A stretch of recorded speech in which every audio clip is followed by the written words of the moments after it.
Wow, that's weird. My camera looks really weird to me. It's hi, folks. Good evening. Welcome to my show.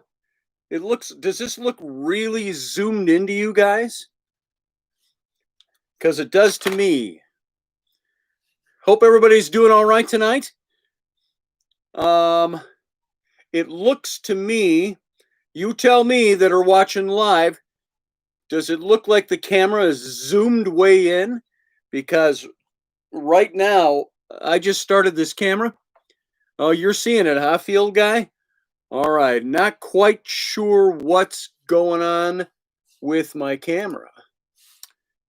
So, and if I end the stream, we got to start a totally different stream.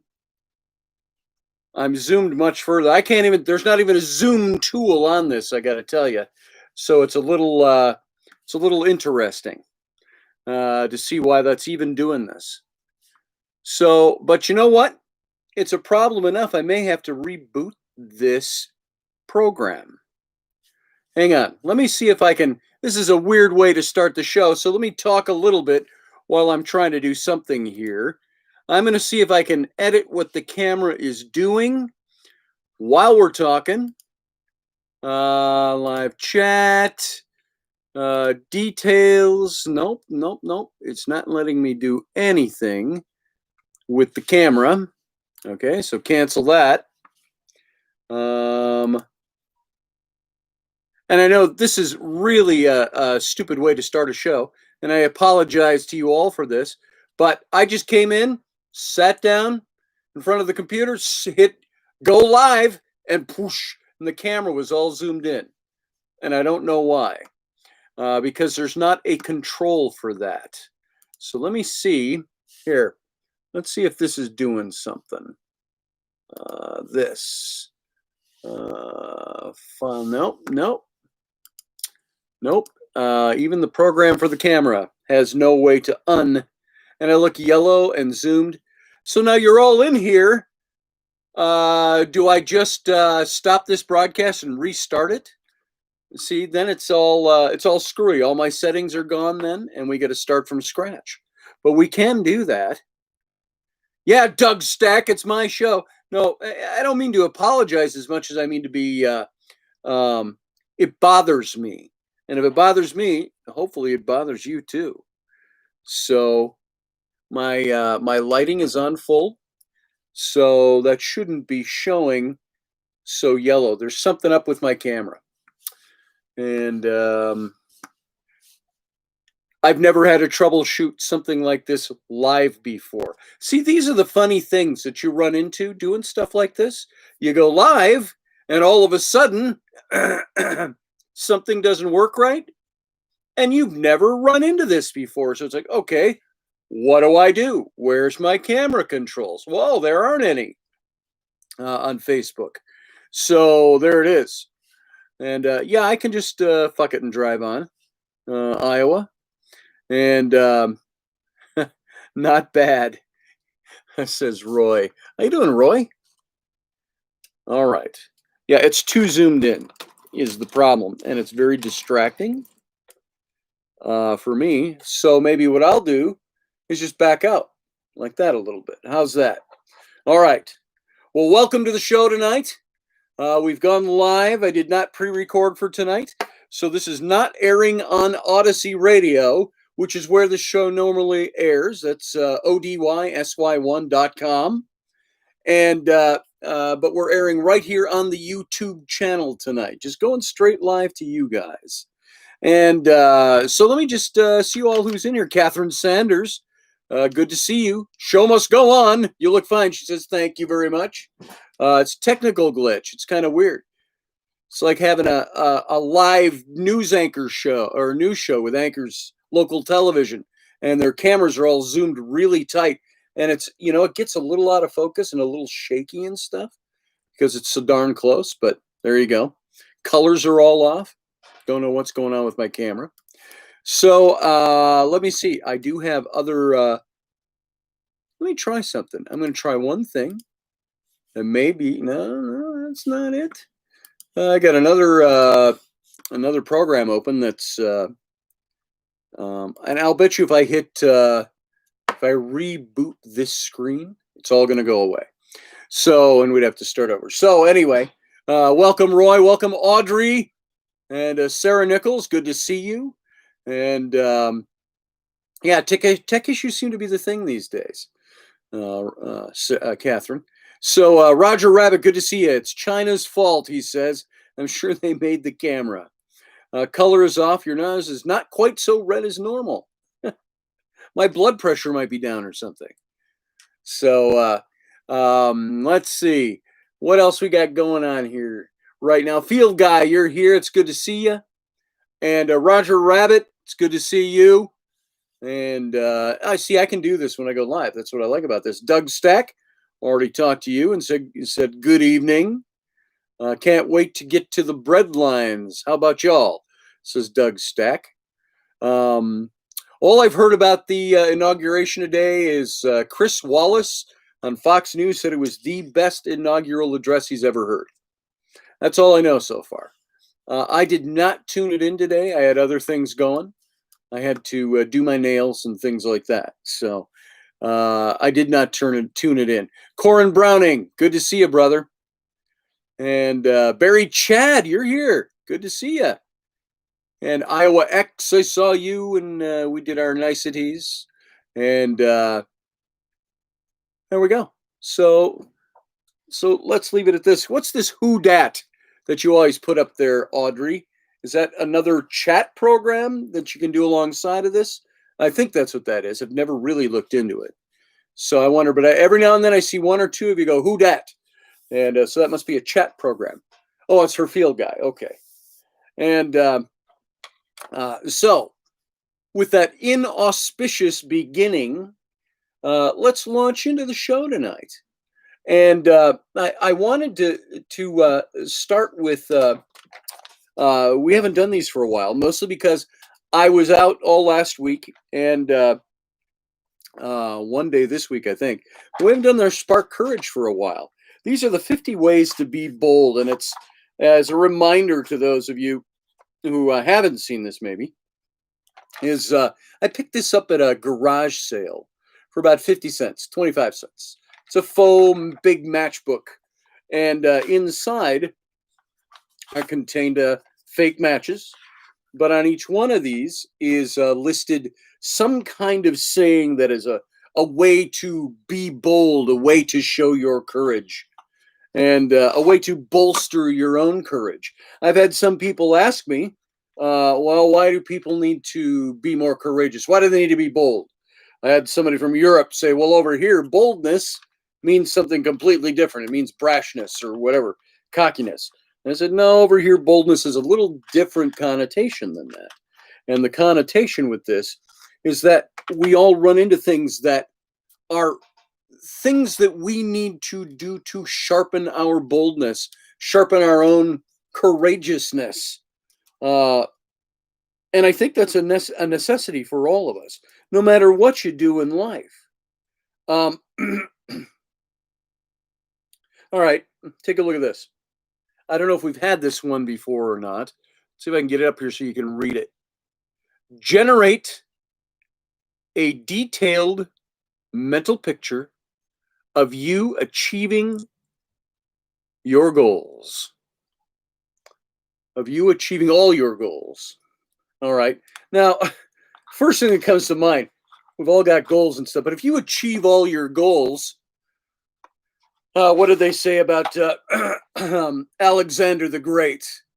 He died of a broken heart because he had no more worlds to conquer. Now, there is that old line of thinking that says if you've achieved all your goals, that you've got nothing left to achieve, and life gets awfully boring. Well, I would think, I got to tell you something. I've achieved a lot of goals in my life, but at the same time, I make new goals along the way. There's new things that come along. So look at this and ask yourself, what's your goals? Have you ever made a detailed mental picture of what your goals are in life? Barry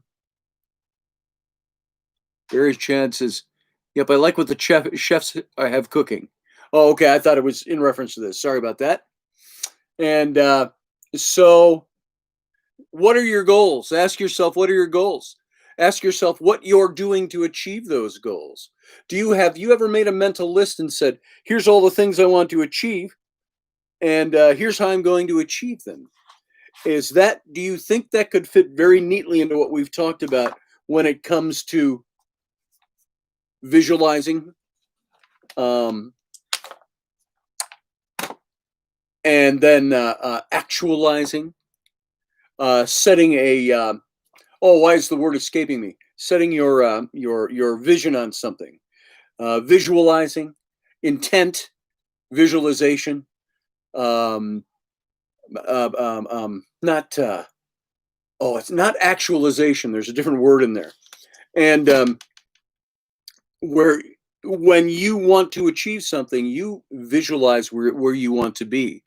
You make that happen in your now. You visualize and you don't just leave it there, you work it and you make it work until you get to where you want to be. This is where you can take all of your goals, you can take all of your all the things that you want to be doing and achieving, and visualize yourself actually achieving them. And then you work toward that end. Do hot women and lottery tickets count as visualization? Sure, IOX, if that's what you want to visualize, if that's your intent and your visualization, what do you want to do with hot women and lottery tickets? Win them both? Then, yeah, I suppose you could visualize that. I think there's a lot to be said, universally speaking, for how we visualize, what we are visualizing, what our intents are, and what drives our intents. It's a good question on one hand. On the other hand, you have to ask yourself, is it something I should be putting intent and visualization into? I think, and of course, I'm sure you ask that as flippantly as I'm speaking about it.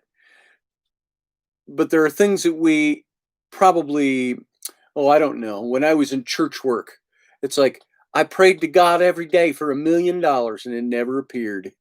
Um, Maybe you're asking for the wrong things. So it's visualize your goals, visualize where you want to be and how you're going to get there.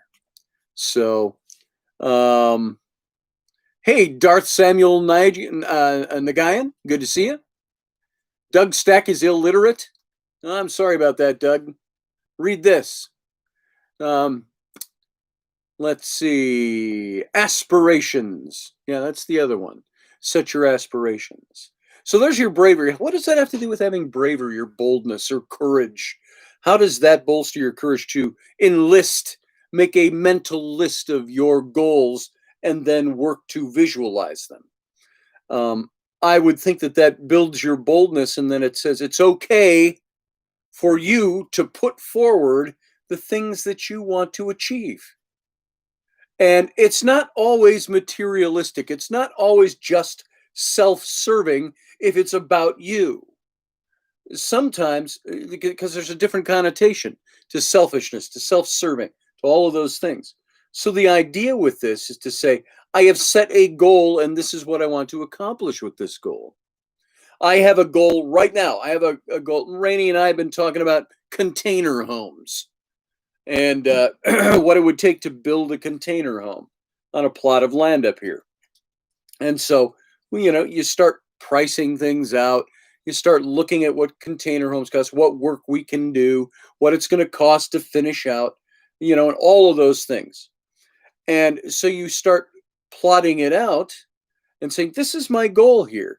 Is that a selfish goal? Yeah, it's for me, but it's also for my wife. It's also for my kids.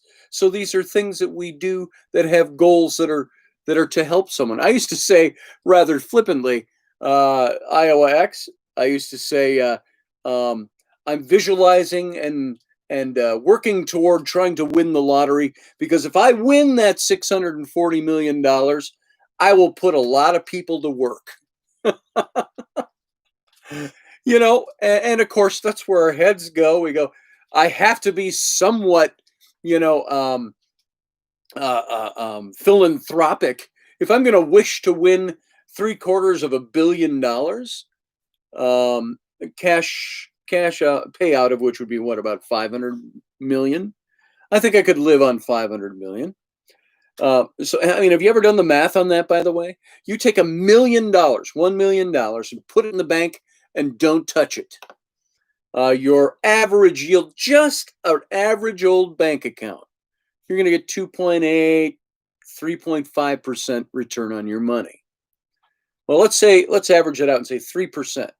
What's 3% of $1 million?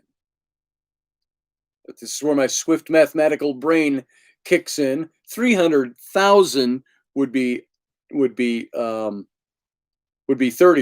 right? So what is that? $30,000. 3% be $30,000 if I did that right. So that's off of $1 million. If you just put it in the bank, what if you had 500 million and you say, I'm going to take 400 million and I just put it in the bank? Take 400 times 30,000. Somebody do the math on that. That's like $1.2 million, or is it 12 million? I don't know where the zeros go or the commas go, but you get the idea. So, all of us would love to win something like that, and we could put it to use. We all would like to puff out our chests and say, I've got this great altruistic thing I'm going to do, or philanthropic thing I'm going to do. But that's a weird rabbit trail. I didn't mean to go there. You're going to win the Powerball and the Mega Millions, both this week. I'll share. Doug, let me give you my phone number after the show. So I think it builds your boldness, it builds your courageousness when you set your goals and you say, I'm going to visualize these and make these happen. Let your goals be known. Let everything be known that you're out there doing.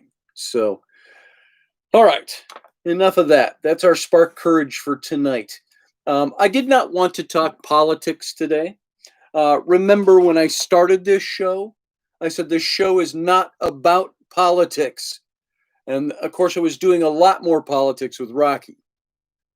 And so I did most of my political juju I got out on Rocky's show. And then I saved this show for doing all our other stuff.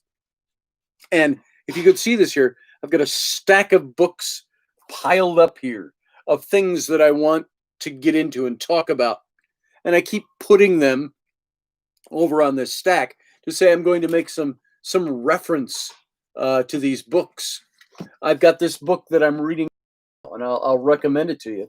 But this is something I want us to talk about on this show, is this topic, this idea. Fear Hunters. This is Fear Hunters, how to remove the fear and shame that stand between you and the life that you're destined to live. This is by Noah Ellis. And it says, our thought life defines our identity and how we see ourselves. What we believe dictates our actions, and our actions become our habits. We all face enemies with our past, our guilt, our shame, our fear that we're born from negative circumstances, which have created wounds in us.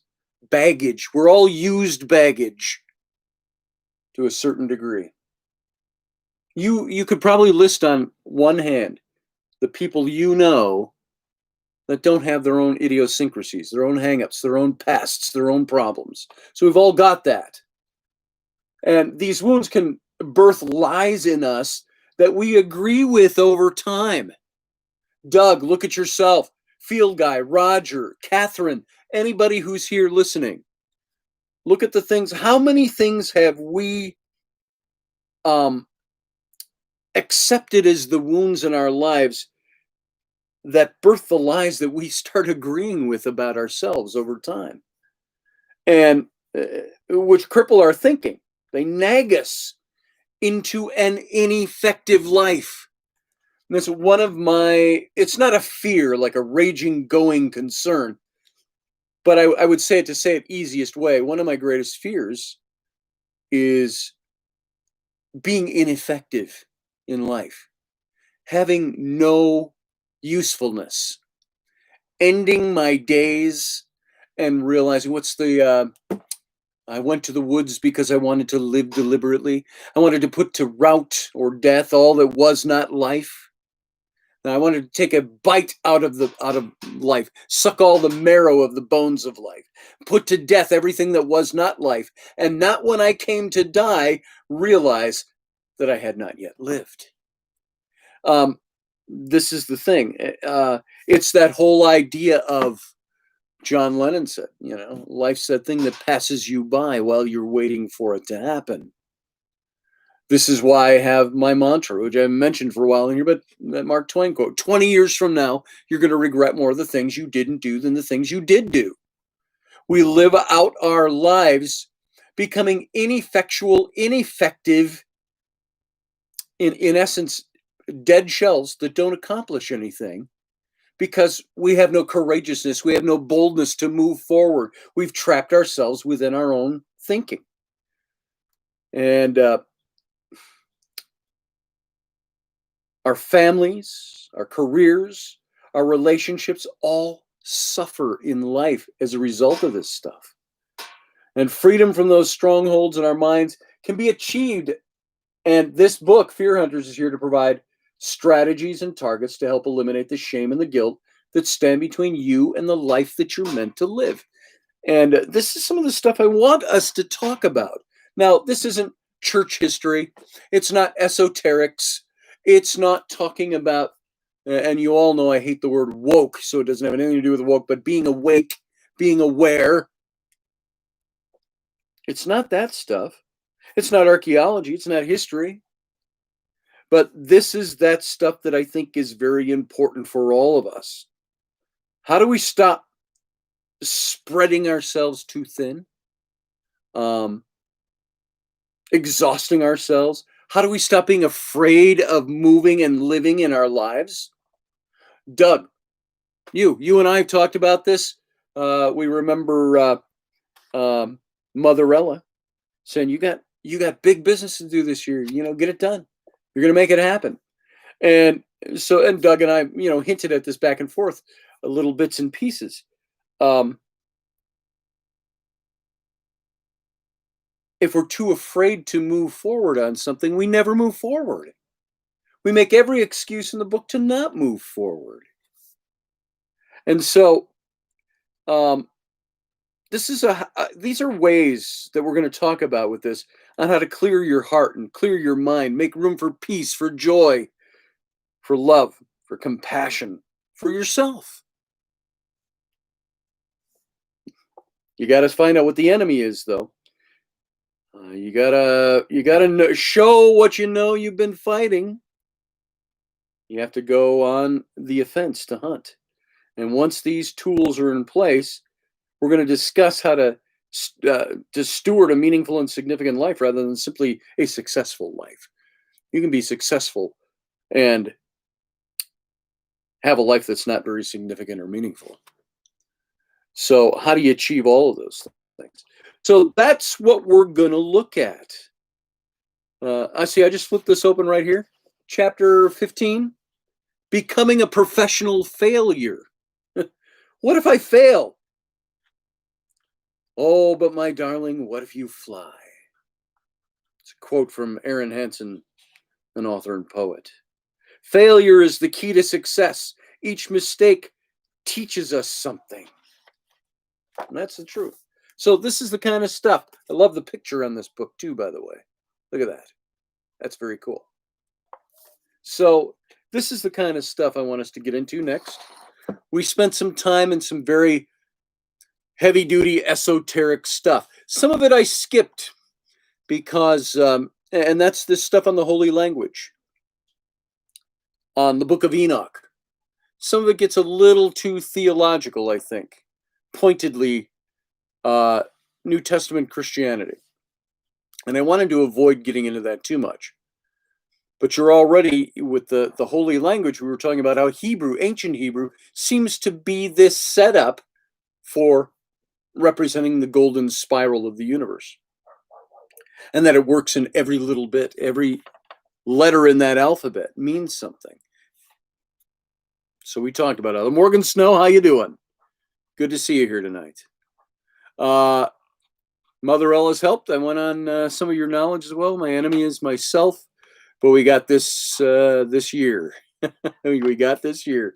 Yes, we do, Doug. That's like the prayer of Reuben Fast Horses that he gave me 20 years ago. In that one section in that prayer, he says, it's his prayer to the Great Spirit. And he says, let me see. Hang on. I want to see if I even have this on my computer. And I would read it because I think it's a lot better. It's not letting me search for some reason. Now, that's funny. There we go. Prayer to Great Spirit. See if this comes up in my search. Prayer to the Great Spirit. And it's Reuben Fasthorse gave this to me, and I've read it on here before. Let me see if I've still got it in my list. And it's not looking good. It's on a disc somewhere. That's why some of these things I look for are not easily called up if I haven't prepped ahead of time for it. But this is that prayer where he's praying to the Great Spirit. And toward the end, he says, and protect me from my greatest enemy, myself. Doug, you just said it. And so that's something we'll look at again. But there, that's some of the stuff I want to get into. There's also another one of the books I've got sitting here, Speed Bumps, My Journey Using Life's Challenges as Launching Pads. But it's by the same author. But I love that cover too. Look at that. That's pretty cool. It's called Speed Bumps. And it's we've all gone through these rough patches in life. How many of you here in this chat room have not been through a hard patch? I could call each one of you out by name that I've talked to. And I could name your rough patches. Roger Rabbit, Carly, Morgan, Doug, Field Guy. We could go through the whole list of us. And we could all talk about our rough patches. Losing the dream job, a relationship that went sideways, the death of a loved one, an investment tanking, the loss of a business, the collapse of your goals. When bad things happen in life, you can either let them define you or you can let them launch you. And the choice is yours. And that's the thing I think a lot of us can't get over is when there's a lot of people that have pains or problems or difficulties or losses, and we get stuck in those. And and I've mentioned this before too, we used to have a saying in ministry, and now put yourself in a ministry thinking for a second. Whether you believe in the devil or not, we used to say, if the devil can't make you bad, he'll make you busy. I used to say that in ministry.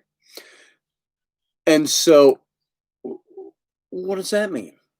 Well, it just seems that there are things that if we're not bad people, or if we're not actively not pursuing what we should be, it could be that we just make ourselves so busy by, again, leaning back on those things that are our traumas in life, and we let those dictate who we are and where we're going.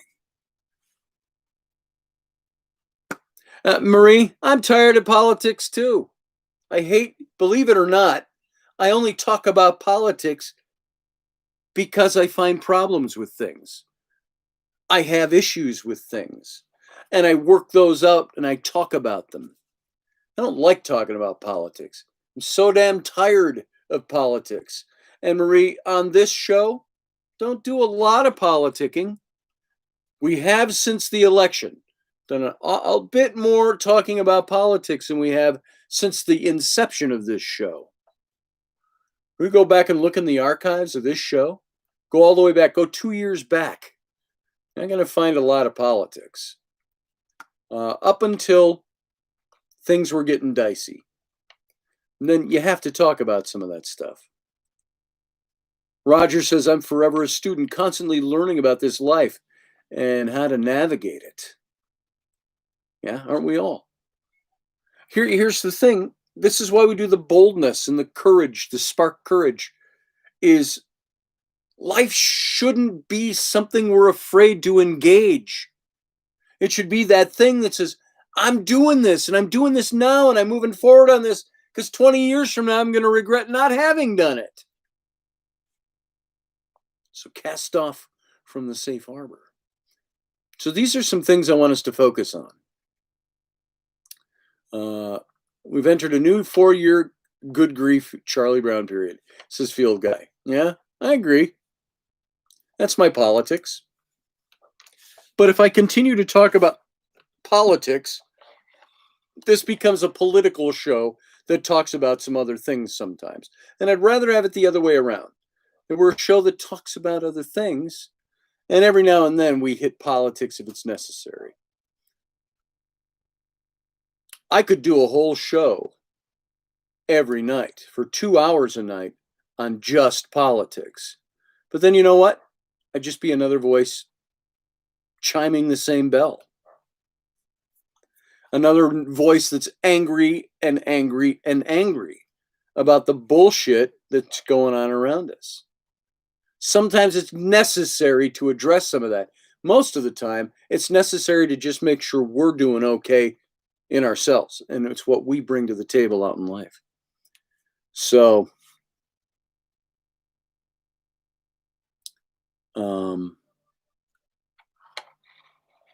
that's where we're going. And I'm still, my brain is still catching up. That's why I did not pre-record a show today. Didn't want to get into having a structured teaching lesson. And I've got, like I say, I only started telling you about these books because these are some of the things I'm looking into talking about. Little bit down the road. Blether the Weird.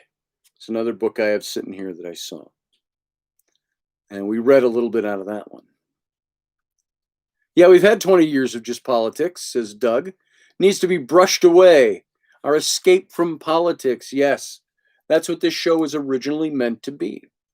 That doesn't mean I haven't hit politics when it's necessary. Sometimes we need to talk about stuff.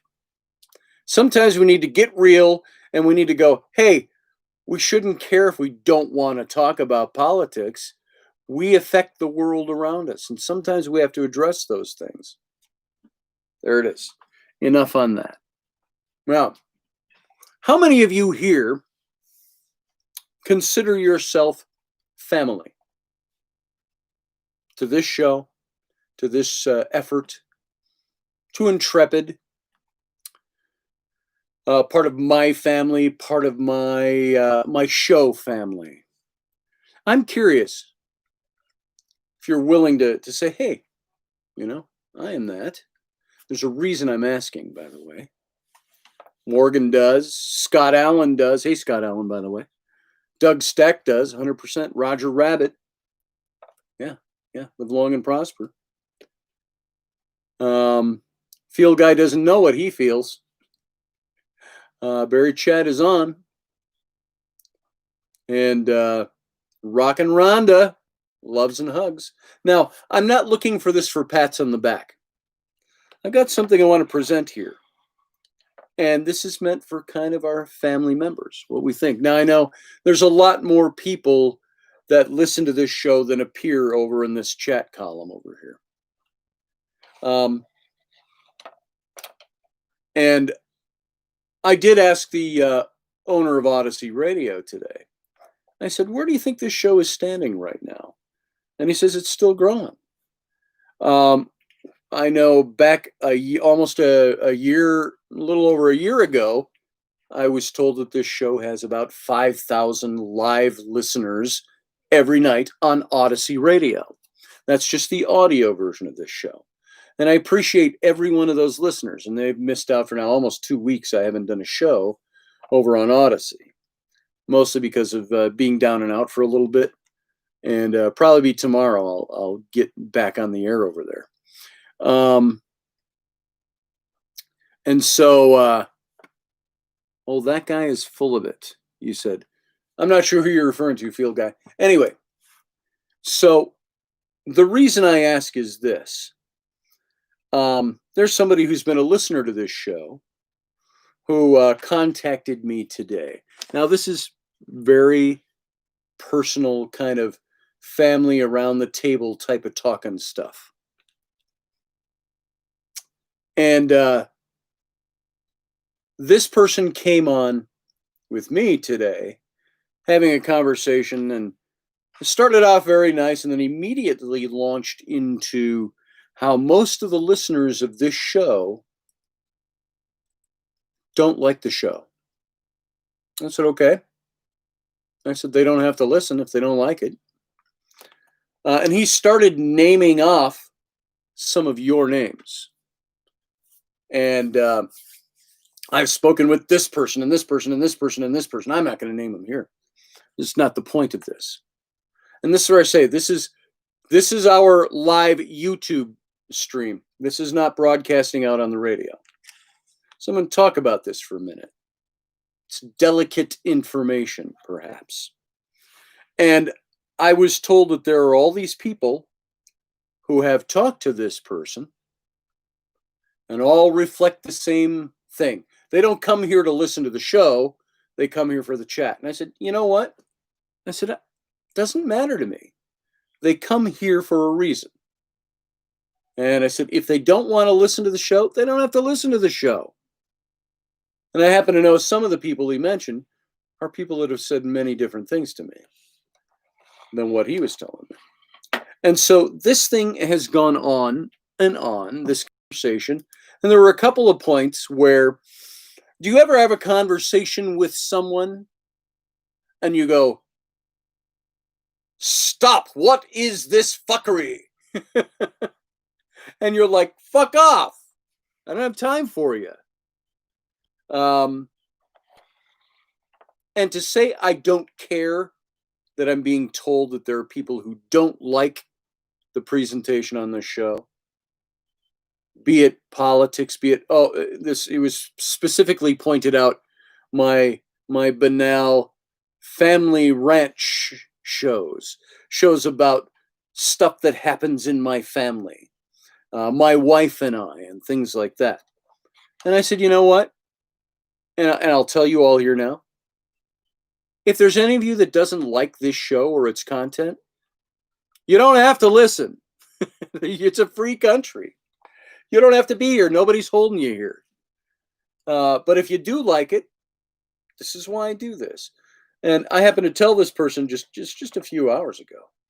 And I said, I said, when I talk about my family, I said, it's because there are experiences there that I think we can draw material from. Sometimes I'm venting a little bit because it's a good story. Sometimes I'm talking about an event to say, and here's what I can pull from this. Maybe we can all learn from this.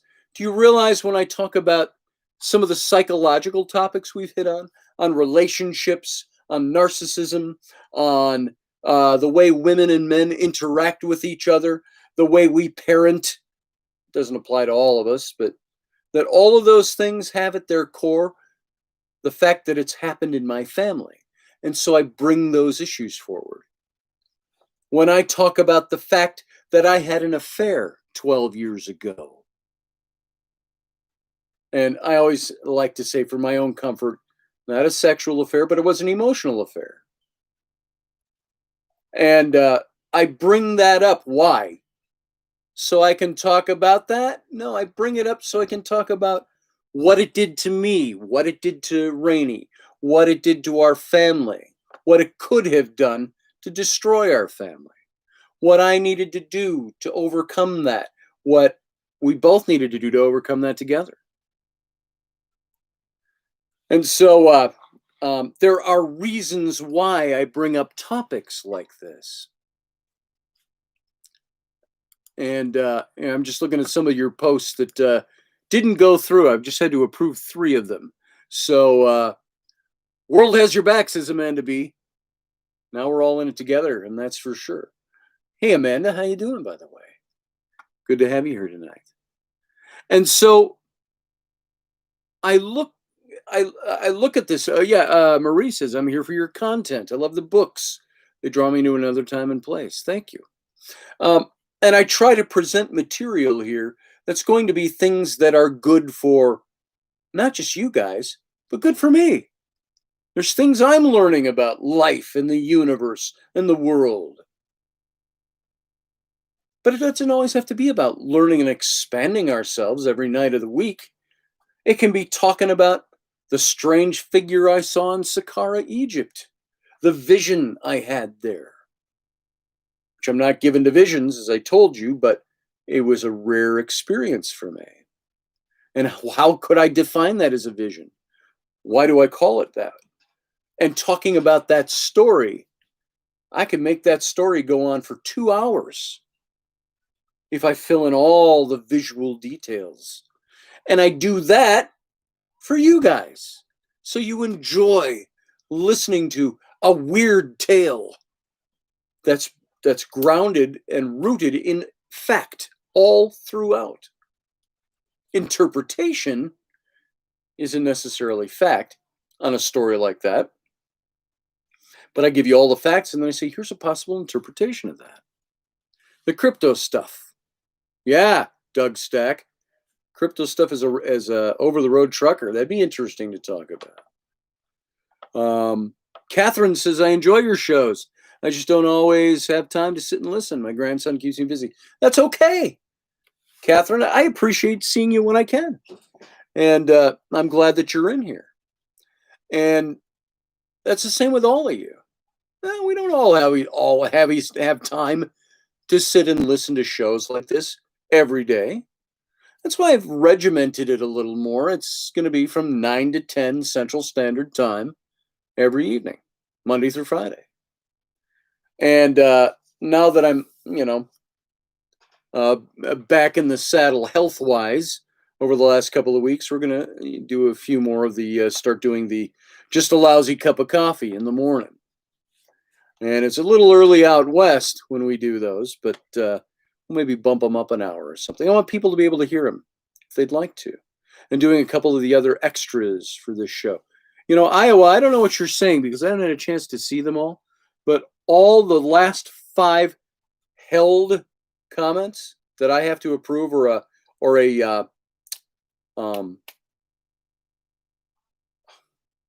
what's the word I'm looking for? Admin has to approve. They're all yours. And it generally involves a swear word or something. So I guess haters was the, telling them to F off. That actually froze your comment until I approved it. Rock and Run, I listen, but sometimes I can't chat. That's okay, Rhonda. That's absolutely okay. None of this is to make anybody feel bad. But this person I had this conversation with told me I need to open up phone lines and have you all call in your displeasure with me and your displeasure with this show and your displeasure with this content. I was told that nobody here cares about me and what I have to say. They don't care about my family. I said to this person, I don't care. I said, I talk about the things I want to talk about, and if people want to tune in and listen, they can. If they don't want to listen, they don't have to. This show is about my show. This is what I want to talk about. It's what I talk about, the things I can talk about with comfort and ease. Sometimes it's belly aching about my children. Sometimes it's talking about the jinn and the originator of the universe. Sometimes it's talking about my relationship with my wife. Sometimes it's talking about the Roman Catholic Church and how it became the Roman Catholic Church, and that Christianity that we know it today in Orthodox, organized, literalist Christianity is not the Christianity of the first 200 years after the time of Christ. Sometimes I like to talk about archaeology. Sometimes I like to talk about this guy over my shoulder, sentiment. So there's all different kinds of topics we talk about. Sometimes I can get a little preachy. I like to talk about life. I like to talk about the things that we bring to the table in life, how we expand ourselves, how we work to be better people, how we work to better ourselves. How do we work to better the world? How do we, work to spark our own courage, generate our own boldness? Here's Amanda B. Let's see. Amanda B says, I let it all out. Scotty is a valid human and his wisdom knows his shit. Well, thank you. Thank you, darling. I'm not looking for hits, for comments, for pats on the back.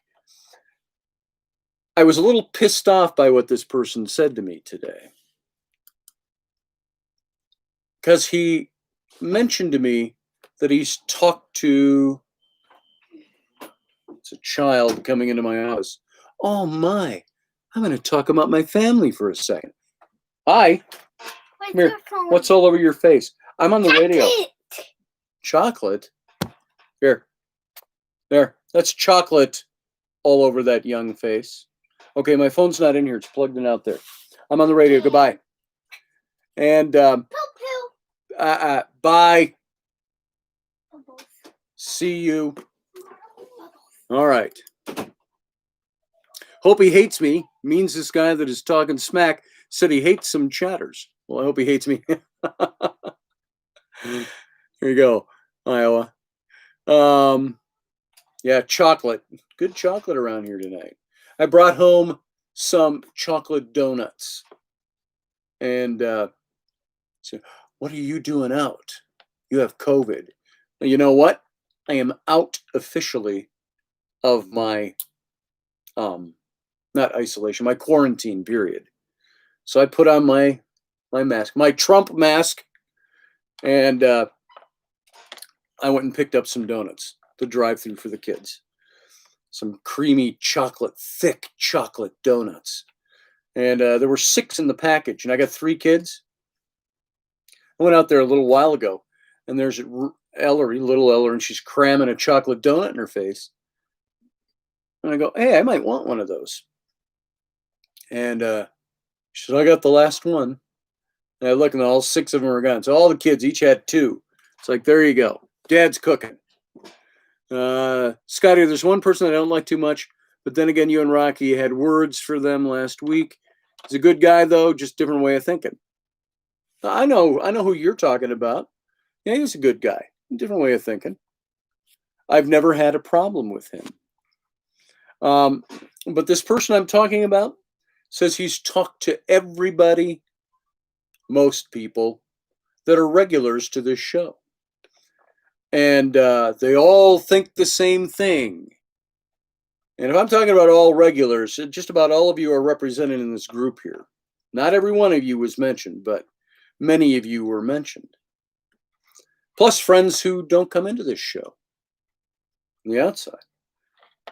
And they all have a problem with my politics, or they all have a problem with my right-wing nuttism, or they all have a problem with X, Y, or Z. My arrogance, my self, I can't even remember what the term was he used. And so he's going down this list of things and then expecting that I should apologize publicly to him for something that was said in public posts. And accusing me of sharing private information. I said, you do realize that if you come into my public social media posts and say something publicly, that everybody in the world can see that. It doesn't take me spreading that about you. Hey, Lewis, good to see you, brother.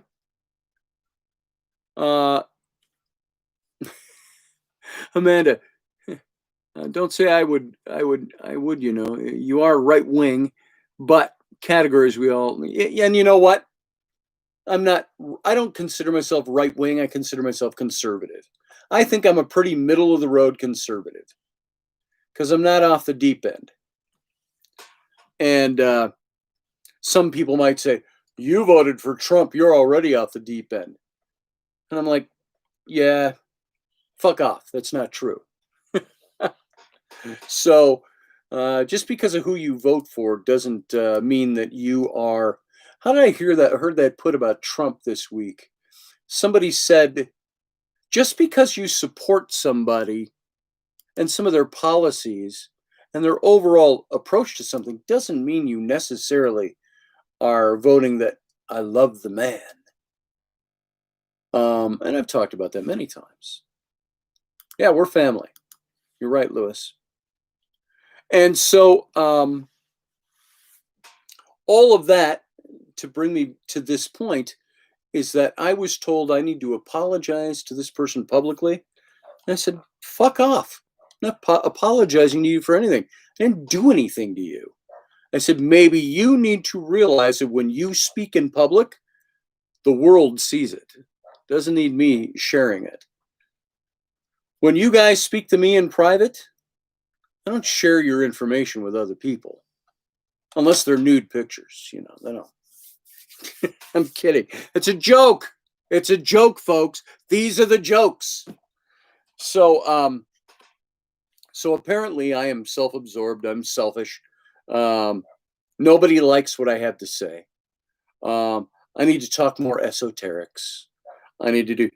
And I said, did you realize that this show, I never mentioned politics at all the first year and a half of this show, except on the rarest of occasions? So just go click on the archives in here. Scroll through all the titles. And now, granted, I would have titles, and I would talk about politics for a few minutes at the beginning. You scroll through, and for the first year and a half of this show, 1 or 2 shows about politics. That was it. And the politics that I talked about, I classify as current events. And I have my own political take on them. If I did not have my own political take on something, I would be boring and bland. So if you're going to listen to my show, every now and then, guess what's going to happen? You're going to hear my opinion. Oh, no, not that. Not your opinion again. Especially when it comes to politics. Yeah, I've got a political opinion. You think I have a political, you think I have a political, not political, you think I have an opinion on metaphysics? Do you think I have an opinion on the spirit world? Do you think I have an opinion on the jinn? Do you think I have an opinion on history? Yeah, you've all heard me talk about these things. I talk about the things that impassion me. I have opinions and strong opinions about them. And you know, guess what? I have opinions about the way my country's run. You can call that politics. You can call it current events. So, you know what? Yeah, that, oh, goodness me. I happen to have an opinion. And even when it comes to politics, I have an opinion. I just try to stay away from that as the going concern of this show. And sometimes it's hard to stay away from it. So that's when you hear me talk about it. So I want you all to know this. This person was pushing me to have you all call in. Well, you know what? This show isn't set up for call-ins. Eventually, I'll get there. Ain't going to happen anytime soon. I got to buy equipment for that. I've got to put in a dedicated line for that. Some of that's pretty easy to do overall. It's not as expensive as it used to be. And I can probably do it all through online systems. And now that was interesting. I just saw right there what looked like a black shadow move across the upper part of my house, my room here. So that's interesting. Trick of the eye, maybe. Maybe not. So when I have the time, effort, and money to put into it, upgrading my software and so on, I'll set this show up to take calls. But remember, when I start taking calls, you know what's going to happen? The content is going to dwindle just a little bit. When you start making time to take calls, I got to moderate those calls. I got to talk to people on those calls. We could have a show like this where we go, okay, we got 10 minutes left in the show. We're going to open it up to callers. You know what? You generally get 2 or 3 calls in at best with that kind of time. We could do single shows where the whole show is call-in. We can do that kind of stuff. Ain't happening quite yet. But we do have memberships. If you join and you join up with one of the memberships, and we do some of our private shows, that's a chance for some of you to join in some private conversation. So, the reason I bring this up, let's do this. Talk about this for a second. A little psychological junk. Ever been in those places where you go, oh yeah? Well, fuck off. I don't care. And you hang up the phone or whatever after that long conversation. You go, well, yeah, I do kind of care. That does bother me a little bit. That someone's telling me, I've talked to everybody who listens to your show and nobody likes your show. Well, he couldn't do that, this person. He's talked to some of my prime people on this show that come and listen to the show every day. And yeah, you know what? I asked this person a question. I said, so you have become the dear Abby, the mother abbess of Intrepid Radio, and everybody from this show calls you up, writes you, or talks to you about their feelings about me and this show? I said, I find that a little tough to swallow. I said, what I do find easier to swallow, I says, you are out soliciting them for opinions. Just fine, not my business. You go right ahead and do whatever you want. But I'm going to tell you all this right now. If there is an iota of truth to what this person said to me about the way you feel about me or this show, you know what? There's the phone. Everybody knows my phone number. Everybody in here knows how to call me and talk to me. I will give the benefit of the doubt and say, if you're not contacting me, it's one of two things. You don't need to, because you know that I know that you know, or you're afraid to. I want you to know right now, you don't have to be afraid to do that. So if you've got a problem with me, the content of this show, where the show is going, my family shows, any one of those things, first thing you have to know is that you can turn it off anytime you want. But if you have a problem with me, don't gossip about me behind your back, behind my back. Call me and tell me to my face what you're thinking. And we'll work it out from there. So, yeah, it's keyboard warrior talk. Yeah, I agree with you, Field Guy. Thanks, Doug. Yeah, I love the family shows too. My beautiful wife is right over here. She just walked in the room. She's not going to come over and say hi though, because she doesn't feel good today. I think she's got the same thing I had all last week. And so she's just up on her computer over there, feeling miserable. So, yeah, Field Guy, that's my thing. You don't like this show? You don't have to watch it. You don't have to listen to it. You don't have to join the chat room.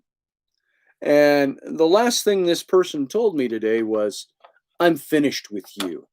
I said, okay, see ya. And I banned him from all my stuff. Why? I don't normally block or ban people.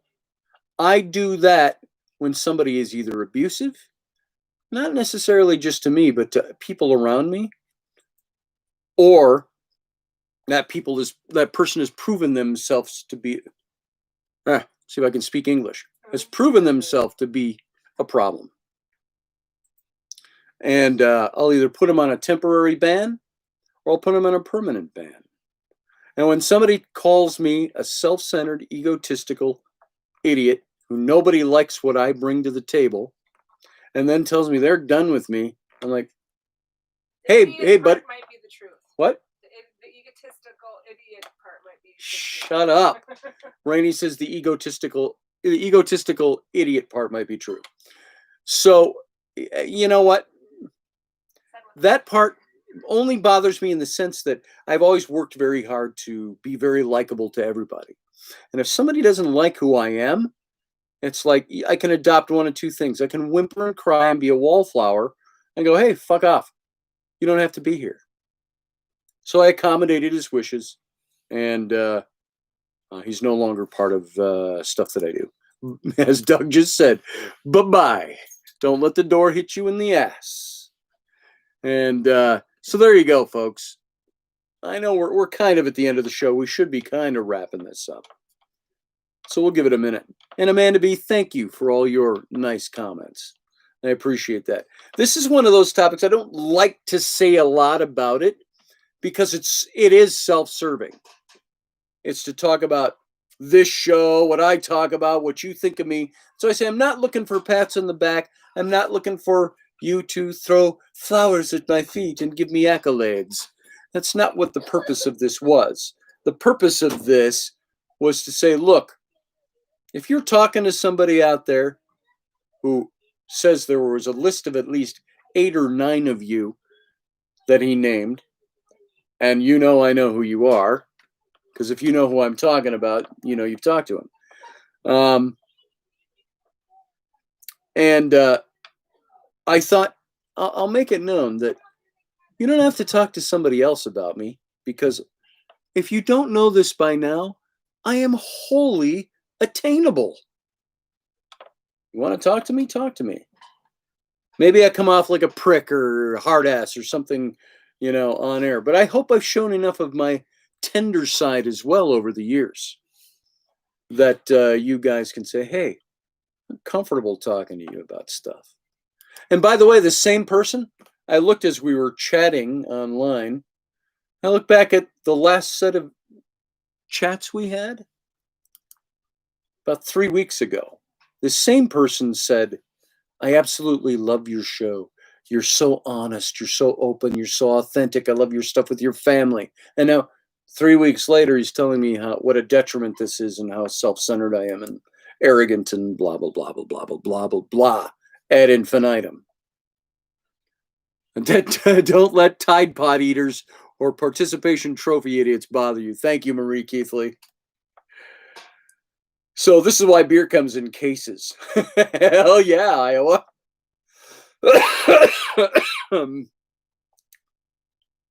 Change from vodka to moonshine.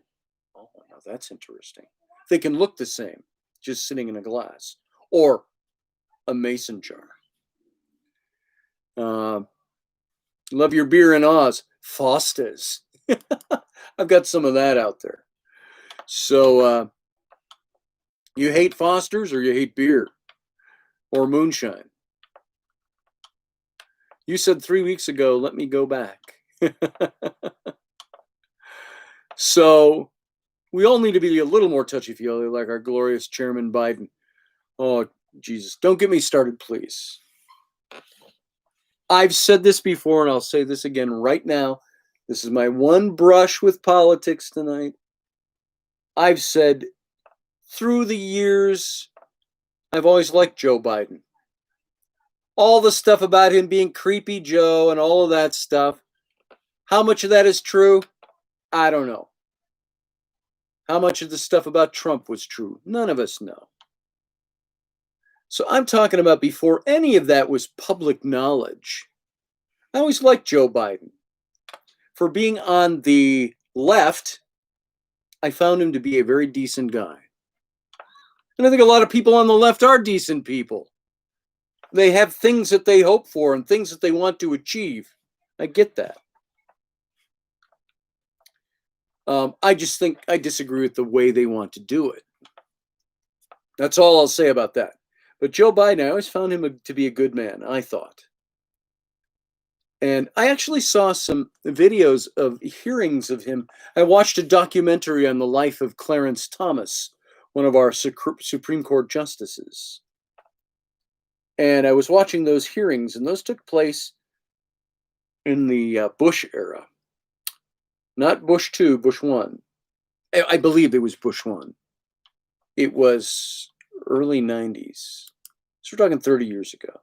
And Joe Biden was kind of like the head of the the chair, the chair of the committee, and he seemed very fair to me.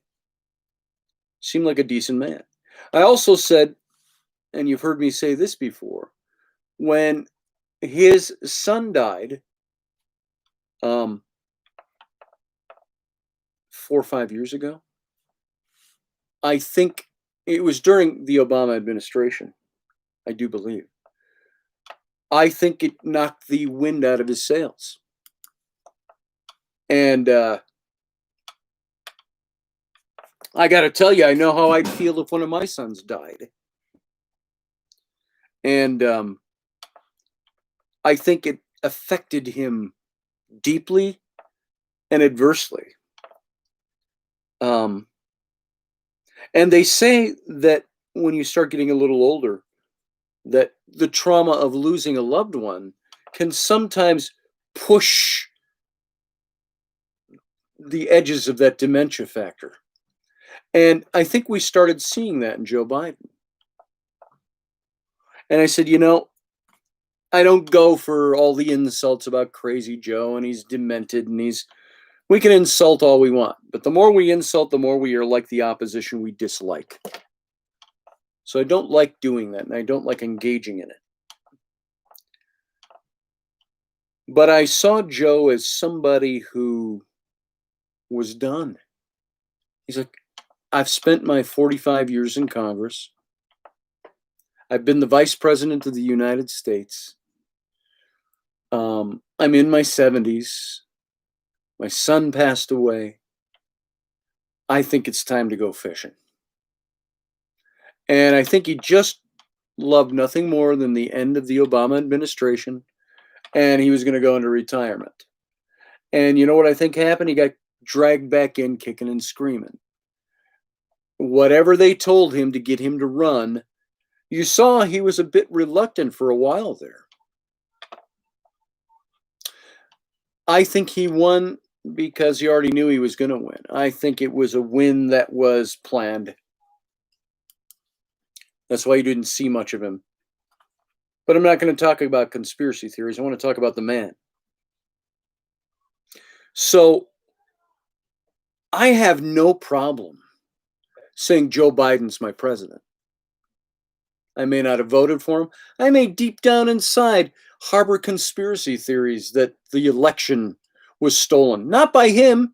I don't think Joe Biden, even if it was, I don't think he would even knew. I don't think he would have been part of that.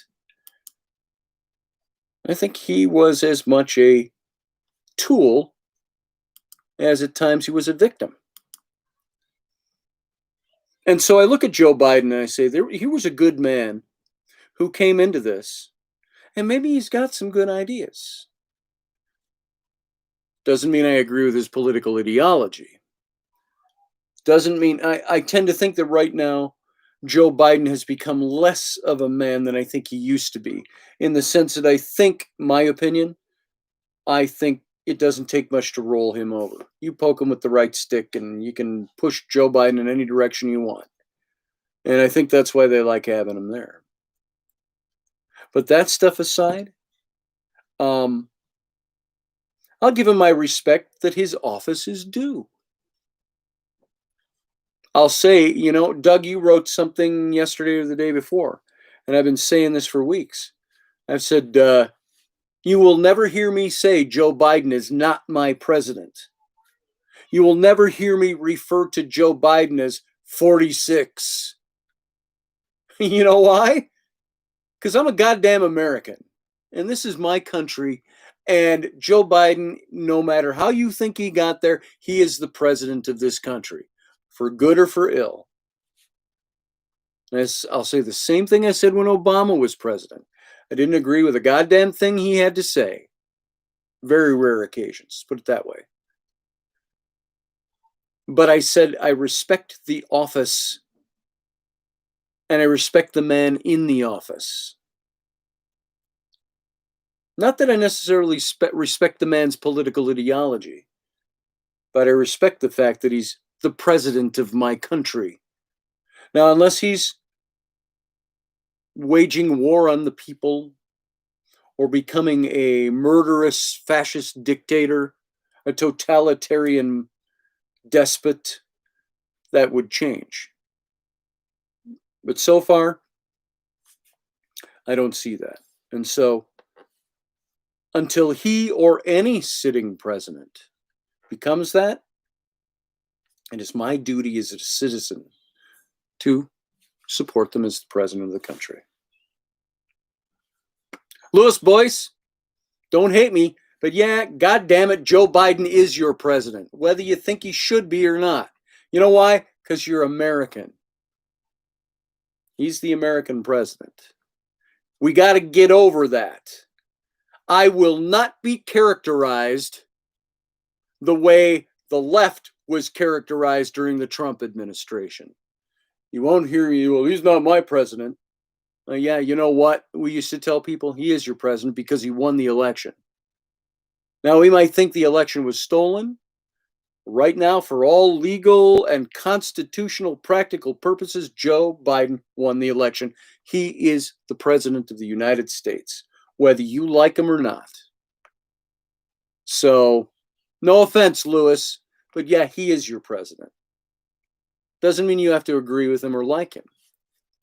I'll probably resist a lot of what Joe Biden is. I'm already resisting some of the things he's already going to sign executive orders undoing things that Trump has already done. I don't think we should be in the Paris Accords, but that's already being undone. So respect the office.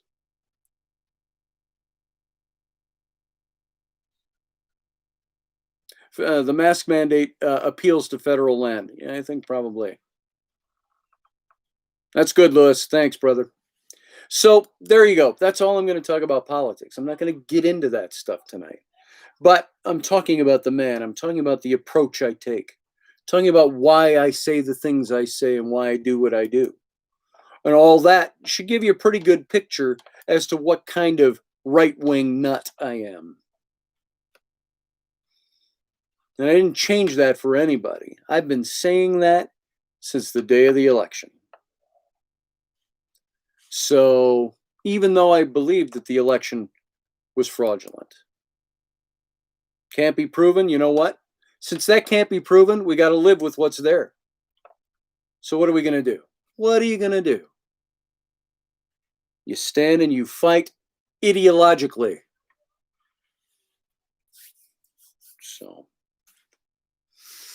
So there we go. Kennedy stolen from Nixon. Yeah, Iowa. That was still in debate today. They still think that there's a huge controversy over the outcome of that election. Kennedy Nixon. Thank you, Lewis. You're real too, brother. All right, folks. I don't want that to be something that ends the tone of the night on a, oh my God, we went political the last 20 minutes. Don't worry about it. I hope you don't interpret what we just talked about for the last few minutes as being politics. It's not. I'm talking about the person, talking about the way we deal with things, the way we express ourselves. And there's something I decided. It's not a new decision, but I got to keep renewing it every day. Sometimes I get really pissed about things. I get pissed about Pelosi. I'll get pissed about Schumer. I'll get, pencil neck geek Schiff, Adam Schiff. He pisses the shit out of me. But I can't let that change who I am. If I camp on that stuff all the time, every day, I got people right now that hate me for the way I stand on things when I'm not even doing the things they think I'm doing.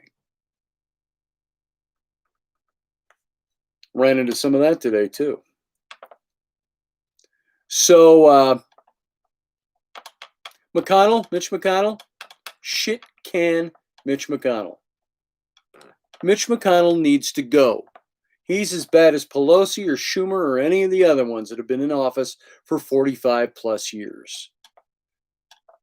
There needs to be term limits. That is my opinion. Our country doesn't need to be run by career politicians. If the president is limited to 2 terms, you know what? Senators should be limited to 2 terms too. My opinion. We'll talk about that someday as a civics lesson, not politics.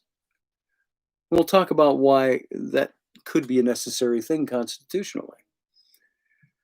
So, shit can the whole government and start over. Term limits and minimum wage. Boom. There you go. So, folks, that's my thinking for tonight. If you have a problem with this show, just to recap, you know where to go. Me. Are you afraid to talk to me? If you can share it with somebody else, why is it always so much easier for us to gossip about somebody or talk about somebody and talk all around somebody rather than go to somebody and say, "This is the problem I'm having"? Think about that. And remember, there's some people that you think you're having a private conversation with. You don't live in a vacuum, because there are some people that, for whatever their reasoning might be, will take your information and share that. So be careful. Chad, you can call me anytime. Brother, if you're on Facebook and you know my Facebook, you can call me up on Messenger. You can also call me on my phone number. My phone number is everywhere. I think it's on the header to this, not this video, but the header to my YouTube channel. It's on the header at my website. I believe it's on my Facebook even. And it's 651-468-8115. That's my phone number. That's been my phone number since, I've mentioned this, since I was the editor-in-chief at TAPS Paramag in 2009. And that number went out to 20,000 people, subscribers. That's been my public number ever since. It's how you get a hold of me. It's my phone. So I'm reachable. I am attainable. If you have a problem with me or this show, its content, the way I do things, the things I talk about, if it's a problem enough to talk to somebody else about it, you can certainly talk to me about it. If you can't talk to me about it, you know what? You don't have to listen either. So I was told most people come here not to listen to me talk, but to chat with each other. I said, don't you think I know that? I said, just look at the topics that get talked about over in the chat room. I said, those topics get talked about because people talk to each other while they're listening to a show. I can be watching an episode of Star Trek and be talking to my wife or my kids, or somebody calls me on the phone, or I'm chatting online. Doesn't mean I don't like Star Trek. It means I'm chatting too. So all that to say, you know how to get a hold of me. Yeah, Doug, I'm coming down next Saturday, the 30th. Leaving here. It is, do you know on the map, Lake Charles, Louisiana, is straight south. One straight line, north and south, down the highway. Jog a little east, because I'm over in Wisconsin, from Minneapolis area. But if I drove to Minneapolis and veered south, straight line all the way down through St. Louis and all this, all the way down to Lake Charles, Louisiana. So there you go, roughly along the line of the Mississippi. But I think the Mississippi must divert, because the Mississippi comes out through New Orleans, which is way over to the east of Lake Charles. So you'll be 67 miles east of us. And I'll be there for at least till the end of May. I got to get set up radio down there. I've already got computer and mics and stuff down there Be a little different setup because I'm not going to haul this huge setup down there. And for those of you who hate my family shows, I'm leaving this all set up so Rainey can get on and talk with me. So we can talk about family stuff. So you can hate the show even more. All right. So, yeah, we'll talk about more of that as it's coming. I'm not moving, Chad. I'm taking a job down there, kind of a temporary job. If you guys remember, I wasn't doing this show back then, but I was doing Intrepid Radio. I was in Wyoming for a few months, and then I went over to Ogden, Utah for a few months. That was 2 years ago. I got home at 2 years ago Christmas. Building, or not, I wasn't doing the building. I was selling roofs in a storm-damaged area for a big national roofing company. And was supposed to make a whole lot more money than I did. Now, my friend who got me into that started his own roofing outfit. And he said, look, there's no overhead other than me. He says, so why don't you come down and work for me? So my son, Sam, my 20-year-old son, and I, both going down a week from Saturday. Hopefully get him in a position where he starts making some decent money for a young man who's just, he's floundering a little bit. And I would love to see him get ahead. And there's the potential for him to take home more money at age 20 in a month than he's made in a year. So I'm hoping this will work for him and for us both. And so the idea is, remember I mentioned Rainey and I are designing container home stuff, land we want to get. That's the end goal for my taking a position like this. Now, it's not going to prevent me from doing the radio show. I'm still going to be doing graphic design. I'm just going to be doing this down there too.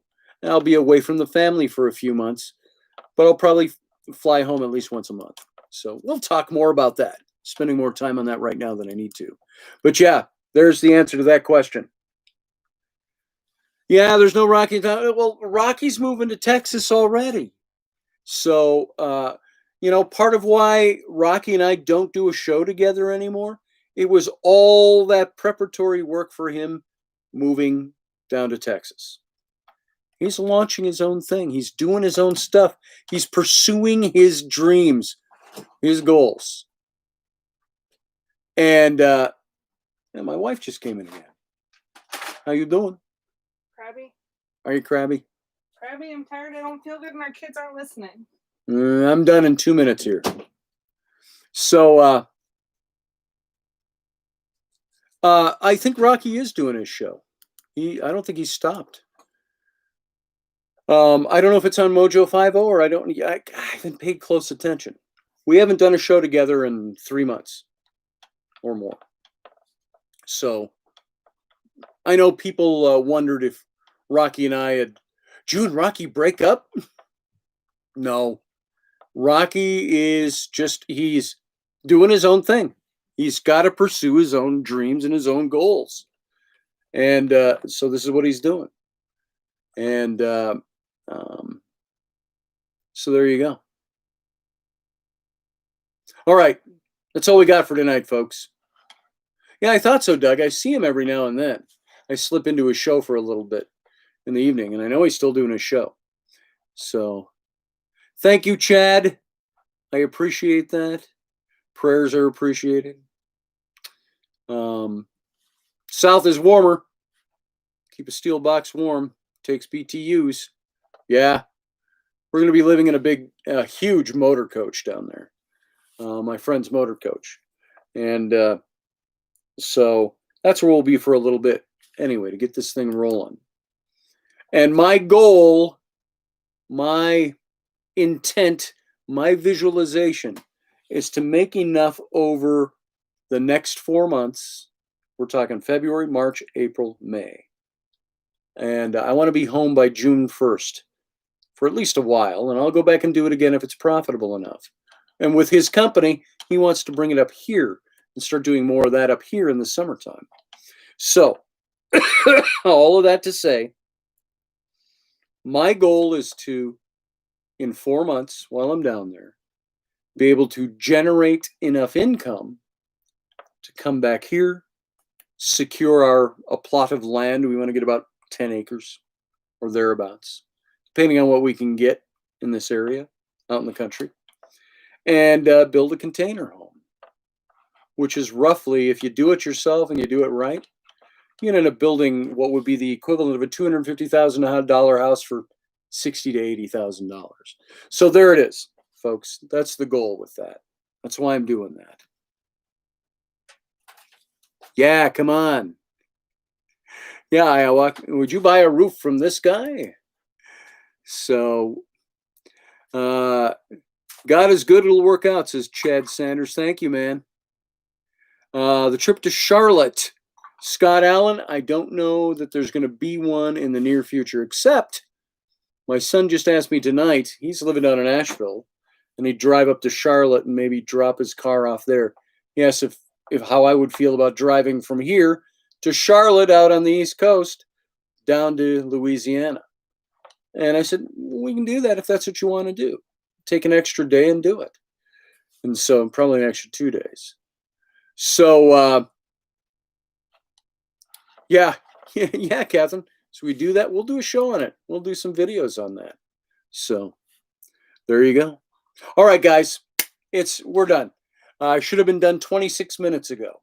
If I was doing Odyssey Radio tonight, I would have been done 26 minutes ago by the strictures of time. That's what being able to do. That's what doing this on YouTube allows me to do, to loosen up a little bit. And I wasn't quite ready to do a very regimented show tonight. Hopefully tomorrow, get back into the normal flow of things. All right, guys, you guys have a good evening. I just saw Field Guy said 26 minutes, make up time. So, cowboy hat. I know I won't be wearing cowboy hats. I got my hats. I got this one right here. You all know. So, but that's personal stuff, you know. You might get tired of seeing how self-serving and egotistical I am by showing off my penman hat. So, there it is. I'm going to go to bed. Why? It's 10:30. I'm an old man and I'm tired. You guys have a good night. I appreciate the fact that you are here, that you would give me your time and spend it here. Thanks for being here, guys. Have a good night, and I'll talk to you soon. I'm going to end this stream now. See ya. Good night. Bye.